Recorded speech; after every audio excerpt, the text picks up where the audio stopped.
I am Kelly Barr. I'm the Chief Alliance Officer for something called the Global Futures Laboratory at ASU, and I'm the newest ambassador. Apparently, they initiate the new ambassadors by making you present the first award. So here I am. I am thrilled to represent ASU, and ASU is super excited to have joined C3E this year. We are the newest member, and we are anxious and super thrilled to sponsor the symposium next year. So we're taking notes, and we have a huge contingent here with us from ASU, led by Sally Morton, who's the Executive Vice President of the Knowledge Enterprise at ASU, which is essentially the research and the economic development piece of ASU. So thank you for joining us today, Sally. We really appreciate that. To begin, I want to let all of the award winners know, and their families and friends who are here with us today, just how proud they should be of themselves. As I mentioned, I am the newest ambassador. In that role, it was my privilege to attend the event where the group selected the award winners. And I wasn't able to vote, and I was very, very grateful for that because it was really tough. The choices were really incredible. The applicants are so inspiring. Their nominators do incredible jobs of lifting up and showing all that they've accomplished. And they were very thoughtful in their review. They were dedicated, they were professional, and they were really tough graders. So if you are an award winner today, I just want you to take a minute and sit in your accomplishment, because what you all have accomplished in mid-career, it just makes me wonder what you're going to do with the rest of your careers. Really, very impressive women. And so I just want you to take a minute and sit in it for a second and just enjoy the fact that you're here and that you've made this. And so now I want to take a minute and introduce the first award winner, who's been standing over here so nicely, waiting for me to stop talking. Her name is Jennifer Clemons, and she is the winner in the education category. At the time of the award, Jennifer was the department chair for energy technologies at Delaware Technical Community College. She's since moved to Penn State, so she is 2 weeks at Penn State. One of the other things that she was doing at Delaware Tech, but is also continuing to do, is to serve as the co-PI for the NSF Create Energy Center, and I hope she'll talk to us a little bit about that because it's a very interesting and important role. Jennifer's accomplishments include completing her doctorate in education in 2019. And that doctorate focused on professional development for high school teachers who are focused on dual enrollment. She authored, and I don't know how many of us can say this, she authored and edited her own textbook called Energy, Its Use, and the Environment. And it serves as a cornerstone for students and educators alike, offering invaluable insights into sustainable energy practices and environmental stewardship. While she served as the department chair for energy technologies at Delaware Technical Community College, she achieved a remarkable 100% placement rate for all of her graduates. So that's very impressive.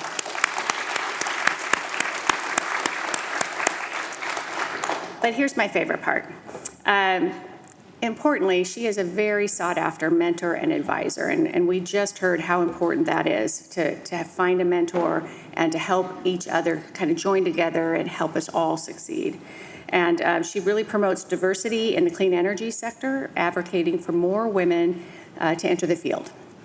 Since starting her teaching career in 2009, she shared that she never taught an energy class with more than 2 female students. Often, she was the only woman in the room, so not much has changed, sadly.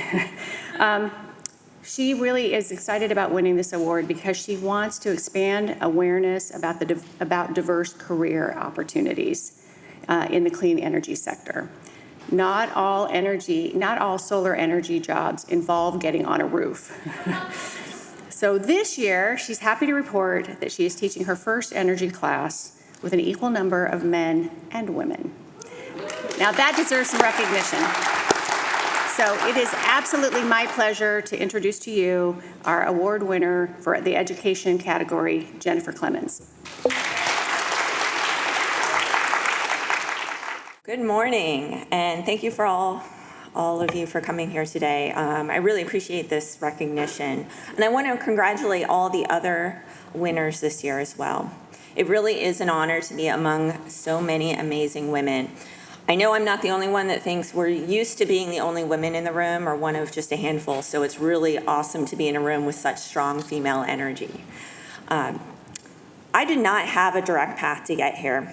I never planned to take the long way around, but sometimes that's just the way life works out for you. I didn't know what I wanted to do until I was 27. And that was something I tell my students all the time. You don't have to know as a teenager what you're gonna do with the rest of your life. I didn't meet my husband until I was 35. This wasn't my plan, it's just how life worked out for me. As an educator, I tend to tell my students, it's okay not to know what you want to do, but sometimes you really need to stop and think, what do I not want to do? And the only way you can do that is try different things and find out, hey, maybe that's not the place for me. Sometimes failing isn't really failing, it's just figuring out what you don't want to do with your life. Like so many things in my life, I found my passion for teaching by accident. I was asked to attend a club meeting while I was in grad school. I sat with some grad students last night. I know what free food is a motivator when you're a grad student, and pizza was all it took for me to go to this club meeting. This was for an outreach organization that did STEM education in K through 12 schools. And I really found my passion there. In that organization, I worked my way up into different leadership positions and ultimately led to me getting a GK-12 teaching fellowship for my final years in grad school. That experience led me to getting my first-time teaching position. I think some of the most important decisions that you make every day aren't the big ones. Those are the little decisions that you say yes to every single day, whether it's just attending a meeting to see what it's all about. Up until last month, I taught full-time at community college. There I found a fulfilling career educating students from all walks of life. I had high school students taking dual enrollment classes, working professionals working to get ahead, and retirees just trying to stay active, sometimes all in the same class. Working with students from all kinds of backgrounds and abilities has made me a better teacher, but I also think has made me a better person. I'd like to take a moment really to speak on the role that community colleges have in our community. When I was getting ready to go to college, I had a negative connotation to community colleges. Having spent the last 15 years of my career working in community colleges, I want us all to really think about the role they play in our community and encourage people in your life either to attend or consider hiring graduates from community college, because you can get a really great education at a community college, lower cost, smaller classes. It's a really great experience.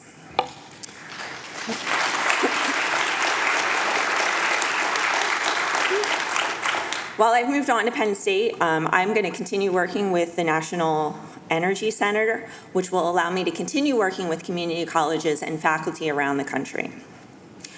One of the great things about this profession is there's so many opportunities for growth. And one of the best parts of my job was hearing from my students to hear about their career trajectory and where they're going in their lives. And sometimes they unwittingly come back and tell me about a new promotion, which means they are now making more money than I do.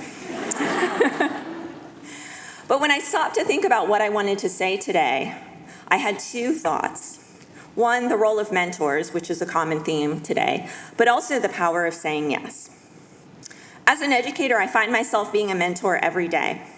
So many alumni have come back and told me the impact I had or something important I said. And what's interesting is most of those times, the important thing I said to them is not something I remember saying. It's not the big advice that I gave them. It's something a throwaway statement or something that really hit them. But when I think back on my career, it's the same for me. The big conversations that really affected my career were not the big conversations that people thought they were having with me at the moment. It was a throwaway conversation of a professor encouraging me to go to grad school. I didn't know anything about funding and stipends and teaching fellows, those things. Or the research associate in my lab group that said, hey, you're really good at presenting. You may want to think about teaching. Those kinds of conversations that happen every day. The other piece of advice I have today is all about saying yes. Sometimes you have to not think so much and just try something new. I always have students or coworkers or friends that come up to me and say, hey, should I apply for this job or opportunity or award? And immediately I say yes. You don't even need to finish the sentence. Should I apply? I will say yes. I always tell them, if you apply and you don't get it, you're in the same spot you are today, but now you know. If you don't apply, you're not going to have any chance. And that's exactly how I felt about this award. So many good things happened in my life because I didn't overthink and just talk myself out of it. I just went for it. We women have a way of convincing ourselves that maybe I'm not going to apply for that job because I don't hit one of the criteria or something like that. If we don't meet just one of those little things, and I will say, just say yes, just go for it. To the grad students here, the undergrad students here, just go for it, just try, because you'll never know where you're going to end up. I want to close today to mention a little bit about my teaching philosophy. I found in my last 15 years of teaching that students tend to need a drill sergeant and a cheerleader. Most of us need one or the other at different parts in our life. I know in my experience, I've needed a drill sergeant sometimes to kick my butt and get me back on track and in gear. But also, we all need a cheerleader. I want to take a moment to say, I want to thank two of my biggest cheerleaders that are here today. So Gabby Temple, who I work with on the National Energy Center, she is one of my biggest cheerleaders. And also my husband, Isaac, for always seeing the best in me, especially when I can't see it myself. So thank you. And thank you to C3E for this award.